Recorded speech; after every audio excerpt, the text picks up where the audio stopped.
Ortiz into deep right field.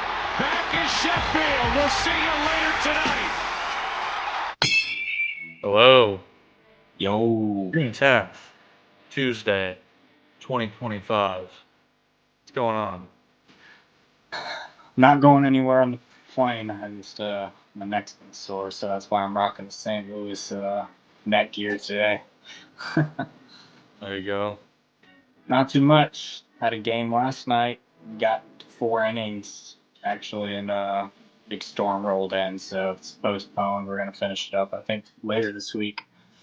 But um, yeah, if you haven't heard before, playing a Charlotte Adult Baseball League.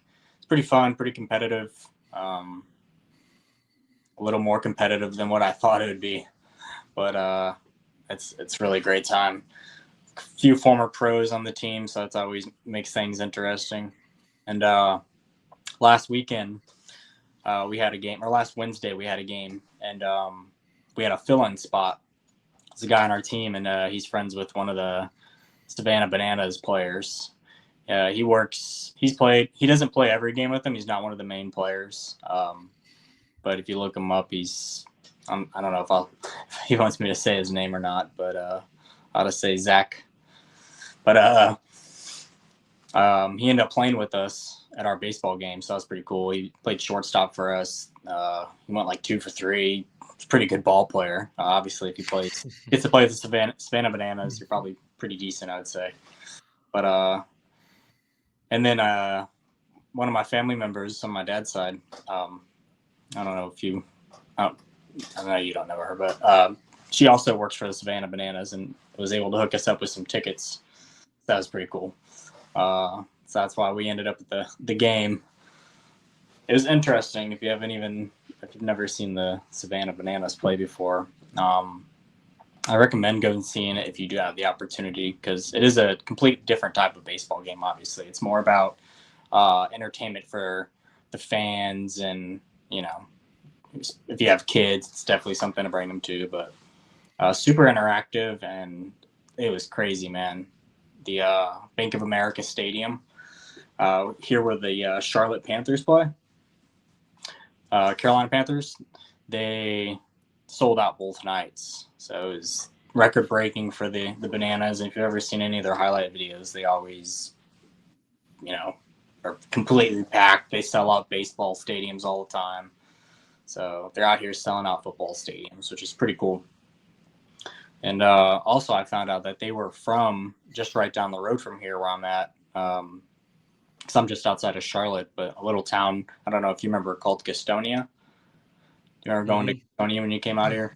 Yeah, so the Bananas actually originally started out this way, which was pretty cool. And then eventually they ended up moving down to Savannah. But yeah, thought I would share the Savannah Banana experience. Had myself a banana beer while I was there.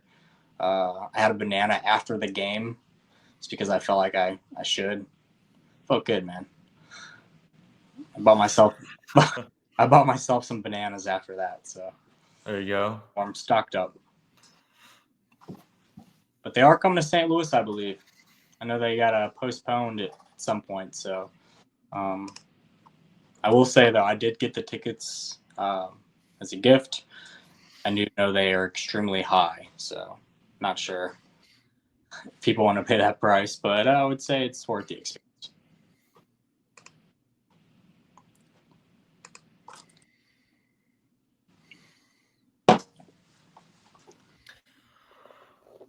What you got for us, man? Well, it's hard to top the Savannah Bananas baseball game, but I did. We went to a game Friday night. Dodgers playing the Cardinals in St. Louis. It's a pretty good game. Cardinals won 5-0. And we got to see Pedro Paez and Wilson Contreras both hit home runs. Yep. Tommy Edmonds' first game back in St. Louis as a member of the Dodgers since getting traded. That was pretty cool. And I got Dodger City Connect jersey, Otani. So Nice jersey. that was pretty good.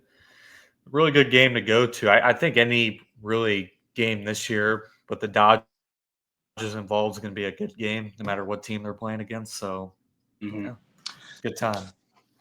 And speaking of that, since I was kind of on the top of the Dodgers, was Clayton Kershaw's comments about the Cardinals the other day. If you heard it, and then this is what he said. I think it's a little bush league, but I don't expect anything less from these guys, so it's no worries. And this is in reference to the Cardinals replaying Matt Adams' 3-run home run against them in the 2014 NLDS Game 4. That's where the Cardinals beat them and advanced the championship series. And what was funny is Friday night, he pitched Sunday, and I'm assuming that's when they played it a bunch. But when we were there Friday night before the game, Kershaw and his kids were on the field, and they did play that Matt Adams home run a few times during batting practice. That's awesome. But, yeah, I mean, I've always been a fan of Clayton Kershaw, big fan, Yeah. still am. This is probably a little bit of an overreaction, in my opinion. I mean, the guy's a future Hall of Famer. He's one of these, might be the best pitcher of our generation. Yeah. So I thought it was a joke at first when I saw that, but it was real. I was kind of surprised. Yeah, obviously, me and you both been watching Kershaw for a while, and never had an issue with him. But there's always gonna be some tension there. I like that though. I like that in baseball. That's why I'm hoping. Cardinals right now we're looking pretty good. I think they're now ranked as maybe like a top 10 team in power rankings, which is, maybe come a long way. They still got some work to do. They make it really interesting late in the games. Ryan Helsley has blown more saves already this season than he did all of last season. So I think that problem, if they get that fixed, they're going to win even more games. So yeah, that Dodgers Cardinals game that you got to go to is sweet. I know you stuck out the rain delay for a little bit, but looks like it was worth it to see Shep well. And then I remember you texted me. I asked you who Kershaw was pitching because you sent me a picture of him. And you were like, no, it's a guy I haven't really heard of. And I didn't hear of him either. I think it's Warboleski, or is that how it's pronounced? Yeah. Yeah, but kind of a cool little story on him. He does actually have a really good fastball. He was pumping upper 90s. But what's the guy he played when you were there? Outfield, long hair. We got him up from AAA. He's off to a bad start right now. But were you talking about Outman? What is it? Were you talking about James Outman? No, for the Cardinals. For the Cardinals. I know who you're talking about. The name it's not really ringing a bell, but yeah, he hasn't been too hot lately. Hold on, I don't even know if he's gotten a hit yet. He has maybe got one hit. Let me. I don't want to not know. I want to say it's like Avila or something like that, but I'll get pulled up here in a second. But anyways, a guy that's pretty fresh in the majors. He did actually come up and play at some point last year. And I got you right here, my guys. Working off the old dusty laptop. But his first home run, I was going to say his first ever career home run, was off that pitcher that was pitching that day. So I thought that was kind of cool. Hold on.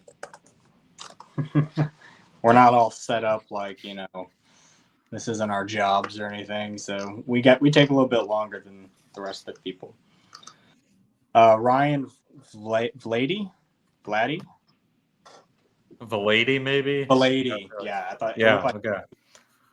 And sorry if that's disrespect, but I mean, he really hasn't done much. He's looking actually really rough to start the season. So hopefully he can figure it out. He's batting 77, man. 077. Ouch. He only has 13 at bats. He does have a hit this season, but his career regular season's only 141 average, so he's not off to a great start, but still rooting for the guy. He's a Cardinal. Hope he comes through. But anyways, yeah, I just thought that story was kind of interesting. Two guys that not many people really know about, and they got to face each other then in that game. Heck yeah. And I did want to do The on this day, real quick, I had one. Mm-hmm. It's a really good one. Back in 2008, Ken Griffey Jr. hit his 600th career home run against the Florida Marlins Mm. in Miami, becoming just the sixth player to ever hit 600 home runs. So, Yeah, I forgot about on this day. I'm glad you did that. yeah, But don't 600. worry, that one definitely covers the both of us. That's how big that one is. Yeah, yeah. Well, I do actually have one. I don't have all the data with me, but I do. You'll know exactly what I'm talking about, and I'm sure most people will. Is also on this day was when Jim Edmonds made his famous over the head catch. Oh yeah, I saw that. Yeah. So, and if you know baseball, if you know Jim Edmonds, if you don't, just type in Jim Edmonds over the head catch. Luke probably made a highlight video of it at some point. Yeah, it's in But a couple of mine actually. one of my favorite plays ever, and that was when he was with the Angels. He made some very similar plays with the Cardinals as well. So Jim Evans was a unit, man. And real quick, speaking of that, that's to some people is the greatest catch of all time, or top 3, top 5. And I think we may have just seen another top 10 last night in Yeah, Anaheim. Denzel Clark, if you guys haven't seen that catch yet, man. Rob He, Nolan Shonwell, and that one that's kind of rivaling Jim Edmonds' catch. That's rival. It kind of reminded me of Gary Matthews Jr.'s catch, and yeah, back in 2006 in Texas, and then Mike Trout also made sort of a yeah, similar play back in 2015 off yeah, Jesus Montero. yeah. I did see that one. So Yeah, yeah, Denzel Clark. His range is just incredible. If that guy can figure out his bat and start becoming like a sourceful bat, that guy's gonna be an animal, man. Because the speed he's got and the talent he has in defense, that's gonna keep him playing on the field. He's got oh yeah, some of the best defense. I mean, I know it's kind of early, but he's made 2 like damn near impossible catches in the last week or so. He made another crazy catch, and I'm sure you saw that one. I think he's probably going to continue to do that all season. So, yeah, Denzel Clark, man. If you haven't seen the video of him making that play, you got to go watch it, because I would put that up there for sure, especially in our lifetime. Is one of the best catches ever.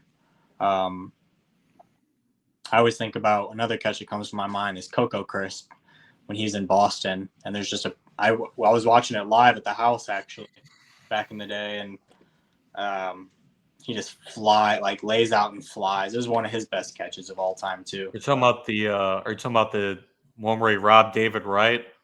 I think it was David, right? It was in Boston. Yeah, And he was like Superman in the air for a little bit, but like yeah, horizontally. yeah, I think so. I mean, he made a lot of good catches, but that Yeah, one I think might have been his best. yeah, yeah. But yeah, Ken Griffey Jr. Some good names mentioned there. Jim Oh Edmonds, yeah, too good on this days. yeah, What did you want to go ahead and do our breakout players? yeah. If you want to get us started on that, Yeah, so I'll go ahead and go with my guy George Kirby. He right now has been struggling. His ERA for the season's over 6. I think he was injured for a little while. But the reason I picked him as my breakout player is, one, because he has been struggling, but a huge game for him. Went 7 innings, 2 hits, 2 earned runs, no walks, 14 strikeouts. So it's a good I would sign. say George Kirby's back. Yeah, I was getting his current ERA, man, is 6.53. So he's only 4 games in, 20 innings pitched, but I think there's no worries on George Kirby at all if you're a Seattle fan, if you're a fantasy owner. Yeah, He absolutely dominated the Angels in his last outing. So I'd say he's back. If you got fantasy and someone's got him on their team, try to make trades for him. But Yeah, after Kyle. it might be too late. After that 14K, you might have missed your timeline there. I tried even before that when he was struggling. And Yeah. still, yeah. Yeah. All right. Who is your hitter?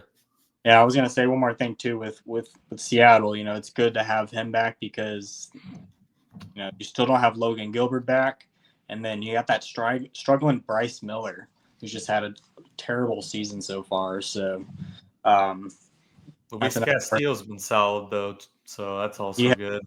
yeah, exactly. Yeah, so if you have Bryce Miller in fantasy, I would look to try to trade him away ASAP. But my position player, I'm going with a former 2017 overall pick, first round overall pick out of Shelby, North Carolina, which is right down the road from here. And that's Joe Adell for the Los Angeles Angels. So his last 7 games, he's really been tearing up. He's hitting 348, the 423 OBP, and 1 dot in it. For slugging, 1 dot in it. So that's huge for the last 7 games for him. And even before that, the last 30 games for Joe Adell, he's been killing it. Hitting 274, 371 on base percentage, and a 631 slug. So this whole month, he's really been tearing it up.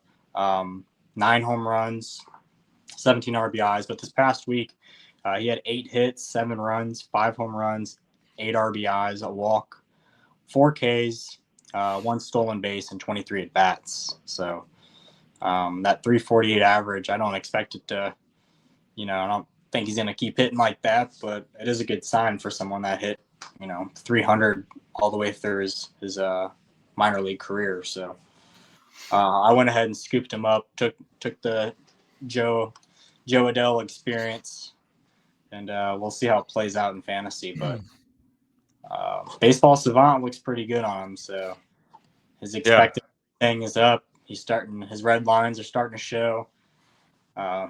He's known to have speed, so he's always been a speed guy. So, he only has 1 stolen base a month though. So, hopefully he starts running again. But that's my 2 guys: George Kirby, Joe Adell. Solid. So we'll start with my position player. I'm gonna go with Pete Alonso. Yeah, he's on a tear this whole week. In 27 at bats, 5 home runs, 15 RBIs, a 444 average, which is crazy, and a 500 OBP. So the polar bear, he is doing better than what I think a lot of people expected so far this year, especially with the contract he got. He might have a chance to opt out after this year and get a bigger one. Mm-hmm. I'm thinking if he keeps it up. So Yeah, it's good for Mets. I would. That's what would make sense. I mean, right now he's on a MVP run, and I mean he's got a great shot to win it if he keeps that up. So we know what Pete Alonso can do. He's like a back-to-back home run derby champion winner. He's what's his highest hitting season of home runs? He's getting over 50, right? It was either 51 or 52 his rookie Oh, year in 2019. year. He has the record for a rookie. Yeah, so we know what Pete Alonso can do. Yep. So yeah, that's a good one right there. He's definitely on a tear. Yep. And then my pitcher, my guy in fantasy, Merrill Kelly, what a pickup that's been for me. The last week, 13 innings pitched. He has a win with 2 quality starts, a 0 ERA, and 0.62 whip, and striking out 15 batters over those 13 innings. So he pitched last night in Seattle, pitched great, gave him 6 innings. And I've been saying this for a while this season. He had 1 bad start against early this year. I think it was the second start. He gave up like 9 earned runs. And then a lot of people started dropping him and everything. And then I ended up scooping him up because I knew. I mean, it's Merrill Kelly. I mean, it's also against the Yankees at Yankee Stadium, so it's. I feel like that's going to be a tough lineup and a tough stadium to pitch in. I mean, I know it's 9 earned runs, but I took a chance on him, and he has been very solid for me. Might even be a keeper this year if he keeps pitching like this. So it'd be a cheap one too. Yeah, I think he was probably dropped too soon. I forgot who had him, but he's I can't remember. I have to look. Excellent. 2 solid studs. I was trying to look here the Philly and Chicago game score. It's 2-2 right now in the middle of the third. The reason why I wanted to look up is another guy that probably is worth a mention is Mick Abel. I picked him up in fantasy. He's kind of a gamble. You know, he was a very highly rated prospect at one time. And, for former first overall pick. So, and that was back in 2020. He's still young. He's only 23 years old. But so far, his last 3 games, technically he's on his 3rd game now. 14 innings pitched, 13 strikeouts, a 1.88 ERA, and a 0.91 WHIP. So he's been pretty excellent. He just allowed his first walk today, or he's got 2 walks today. So Mick Abel, he's kind of an interesting guy. A lot of prospects popping up lately. It's really cool to see. Kyle Teal, another guy that I've been waiting.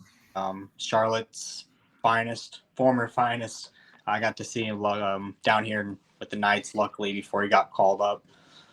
He's definitely a good slugger, man. That dude can rake. Another guy for Philly, Otto Kemp, got called up. Yeah, he just got called up. Yep. Yeah. He's looking really great for his start. Ronnie Mauricio, who I end up picking up in fantasy as well for the Mets. It looks like this might be his time. He's been talked about for a long time now. Good switch hitter, power, speed. So we'll see how that goes. Obviously, Jack Caglione, as we mentioned last week. And then wasn't there another Cool Hand Luke that may have got called up? Who was that guy? Got called up yesterday, made the lineup like 3 hours before game time for the Red Sox. He may or may not have hit a 500-foot grand slam 3 nights ago. Yeah. Who are we thinking of?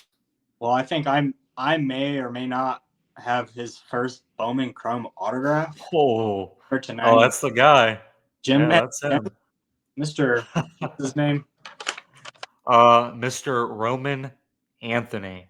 Roman Anthony, yep. Who actually just now got his first big league hit with 2 RBIs. Oh, did he really? Nice. Yeah. His first at bat today. Nice. So I did want to touch on just up $25 more after that. Oh yeah. So on the subject of Mr. Roman Anthony. Yeah, if anyone's interested in the card, shoot me the DM. We'll get you dealed out. Yeah. Put that Instagram in the description. Or in the video. Yeah. Yeah. Speaking of Roman Anthony. Yeah, that guy it's about time he got called up, especially like we said the same thing with Skeens, like when that talent's there, even Jack Caglione a little bit. But it's like these guys, and they have their own way of operating and bringing guys up. But I still think these guys probably could have just started the season on the team. I really don't think these types of players, Roman Anthony, Jack Caglione, Paul Skeens, those types of players really they still have to get their time in. They really don't need it, to be honest. I mean, those guys are ready. Like they're just, they're going to be elite athletes. So yeah, pretty sweet for the Red Sox. Hopefully they figured their stuff out. Heard Jarren Duran trade talk. I think that's kind of weird. I would not trade Duran. I just think that'd be a bad move. But if he did go to the Padres, maybe it's just a false rumor. But if that's where he went, gosh, Padres would be disgusting. Yeah. Red Sox fans would not be very forgiving if that ever happened. So No, if they're trading Duran, they better be getting some high talent. go ahead and send over Cease, King, whatever Well, whatever. That's what you sent to me in the fantasy trade. yeah, and I was just about to say, yeah, I haven't replied to it yet, but I'm gonna check it out a little more. yeah, Trying to.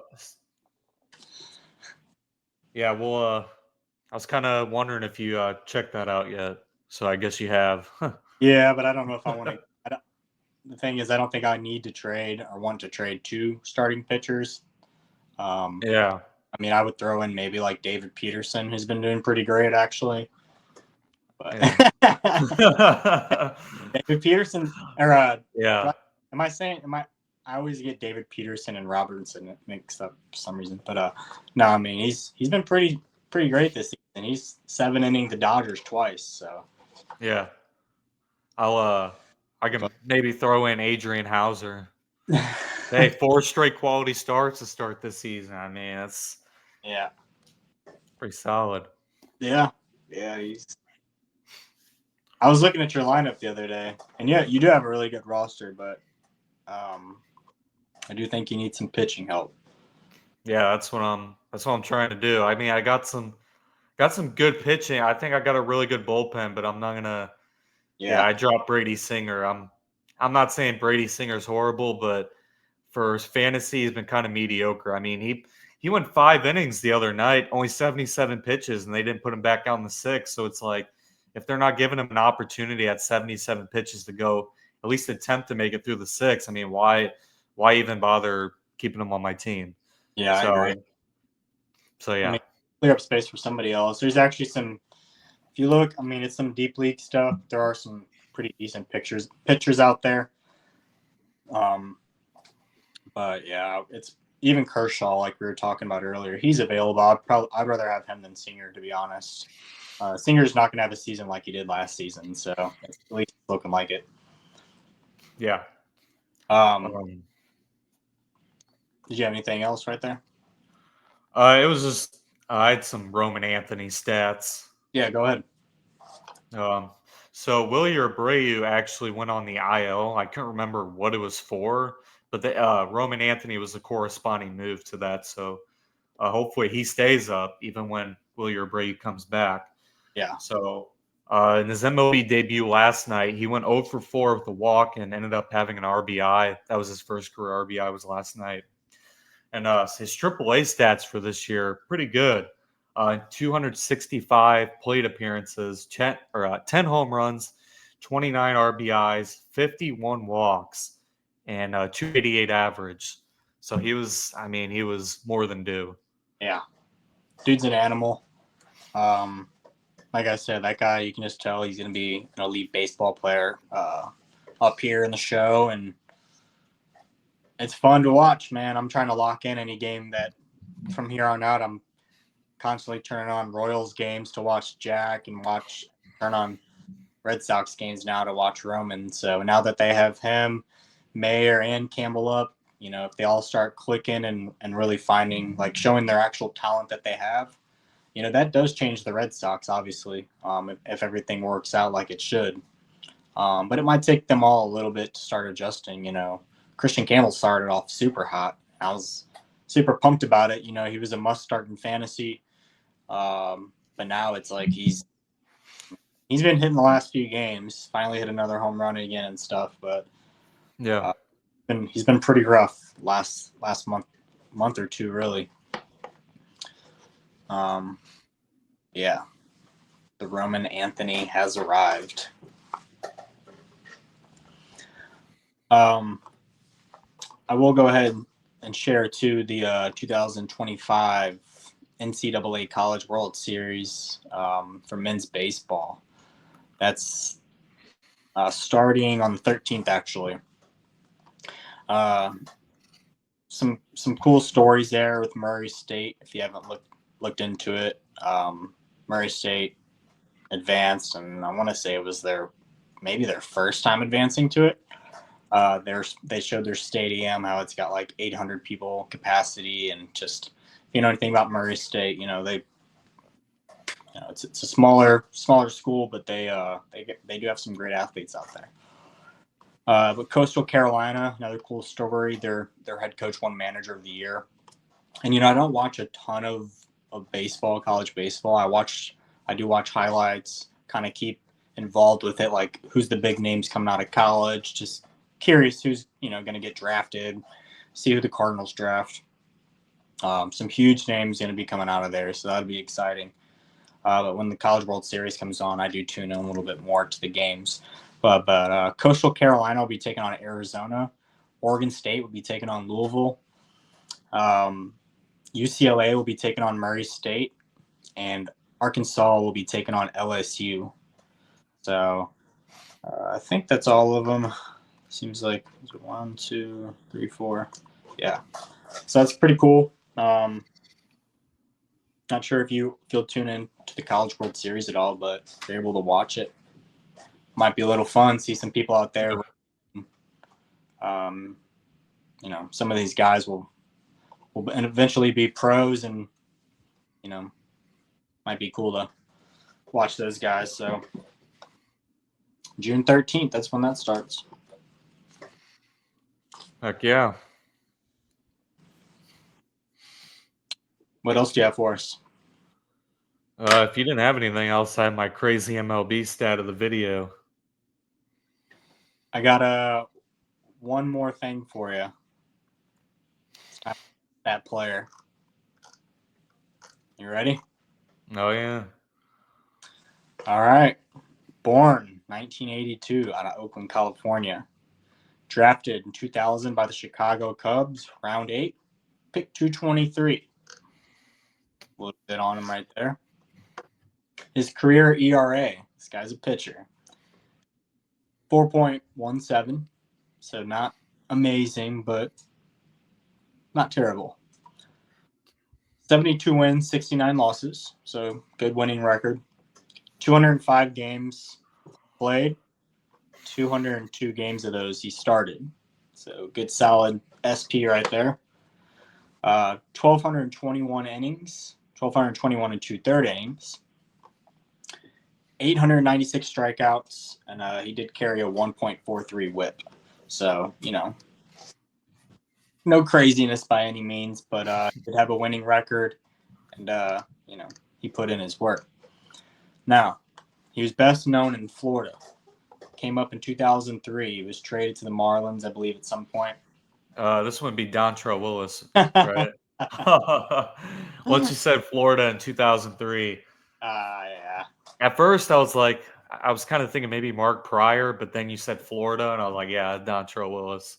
Well, I mentioned his ERA and everything. I kind of made it sound like, yeah, he might not be a great pitcher, because really, I think that's a high ERA. Like, I kind of surprises me that Dontrell Willis' ERA was that high, because that dude just so fun. He was one of my favorite pitchers growing up. He always has been, but he did have a couple bumpy seasons. I think it was more in his later career that he had the bumpy seasons. Yeah, because he didn't have a long career. He had a good. I would say it is a long career. It's a good long career. But he used to pitch. He went 236 innings, which was his most. So, later in his career, when he got traded to Detroit, he never was Dontrell Willis. Actually. And then he had some home runs too. Had a grand slam, I believe, in New York back in either 05 or 06 at Shea Stadium. Yeah, he slugged.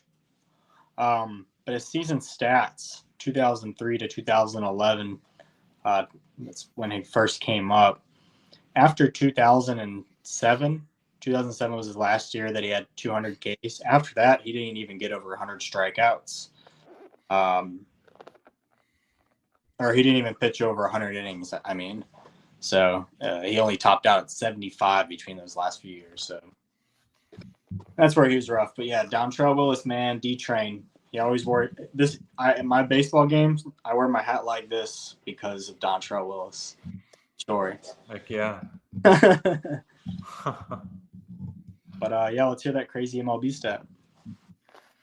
All right, so I got a question for you, and Oh, I'm not sure if you'll get it because it might surprise you. I've known it for a little while, but when I first learned about it surprised me even. So, who had the most hits throughout the whole decade of the 90s? Which most player? decades, 90s.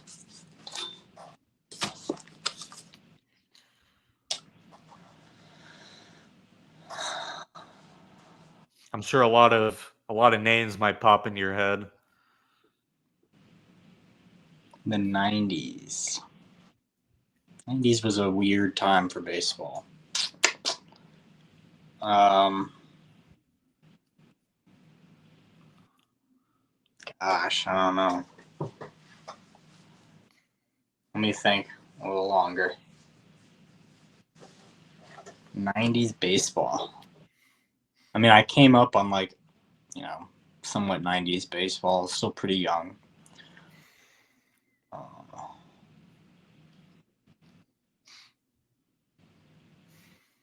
Let's go with Manny. Manny Ramirez? Yeah. I mean, it's a good guess, but it's not Manny Ramirez. I mean, did you want to get one more guess or?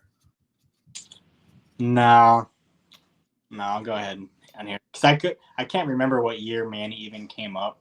I mean, I know you got some It big was names. 90. It was around 94. I think it might have been 93. I want to say. Could have been somewhere 92, 93, I think. And then, But some big names are coming to like Ichiro and Ken Griffey, but they were still playing even into the 2000s. So I don't know. Let's hear it.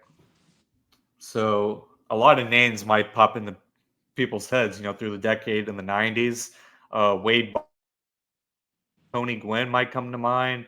Yeah. Cal Ripken Jr., Rafael Palmeiro, Craig Biggio, Ricky Henderson even. Yeah. The player, the most hits in the 90s throughout the whole decade at 1,754 hits was Mark Grace. And yeah, so he had the most hits in the whole decade of the 90s, even more than Tony Gwynn and Wade Boggs and all of them. And then second place, just 7 less hits is Rafael Palmeiro at 1,747. Jeez. So, Well, yeah, I would not have guessed that. yeah. So, And I was thinking about those other names too, and then I was trying to think how long they played through the 90s, and Wade Boggs did come to mind, Tony Gwynn, but yeah, I wouldn't have guessed that. That's sweet though. yeah. Oh no, people should know that. But all right, well, I think did you have one more thing? No, that was it for me. Sweet. Well, that's 643 for you. Heck yeah. Appreciate it. Yep. Peace out. Peace.